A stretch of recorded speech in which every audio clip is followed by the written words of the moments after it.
আসসালামু আলাইকুম গাইস, সবাইকে সকাল সকাল ঈদ মোবারক। তো গাইস, আমরা আজকে সকাল সকাল নামাজ পড়তে গেছিলাম। তো গাইস, আমরা তিনজন মিলে নামাজ পড়ে এসে ইসলাম গরুটাকে গাও ধোয়াতে। তো গাইস, তোমরা দেখতে থাকো, আমরা গরুটাকে গাও ধোয়াচ্ছি। এতটাই গরুর শক্তি, কারণ আমরা তিনজন এই গরুটা গাও ধোয়াতে লাগছে। তো গাইস, দুজন ধরে আছে আর আমি গরুটাকে ধুয়ে দিচ্ছি। তো গাইস, তোমরা দেখতেই থাকো কিভাবে ধুই বা কি করি। আর নদীটার পানি অনেকটাই কম হয়েছে। তো গাইস, তোমরা আগের ভিডিও তো দেখছেন, অনেকটাই পানি, নদীর পানি অনেকটা কম, তাই আমাদের সুবিধা হচ্ছে গরুটা গা ধোয়াতে। তো গাইস দেখো আমরা কিভাবে ধোই। তো গাইস দেখো, এখন গরুটা দেবো। এখন ভাই বলছে ডলা হয় না, আরও ডলে দে। তাই আর আমি কি করব, আবার ডলে দিচ্ছি গাইস।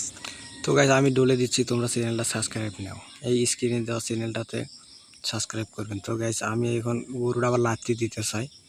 তো গাইস, এখন ভাই বললো গরুটা ধোয়া হয়ে গেছে, এখন তুই অল্প নদীতে নামে দে। তো গাইস, আমি দিচ্ছি এখন নদীতে। দেখো গাইস, আমি আর আমার দোস্ত যাবো এখন গরু নিয়ে বেশি পানিতে। তো গাইস দেখো, আমি আর আমার দোস্ত মিলে গেলাম, গরুটা ডুবিয়ে দিছি। তো গাইস দেখতে থাকো, গরু এখন আসবে, নেক্সট ভিডিওর জন্য অপেক্ষা করুন।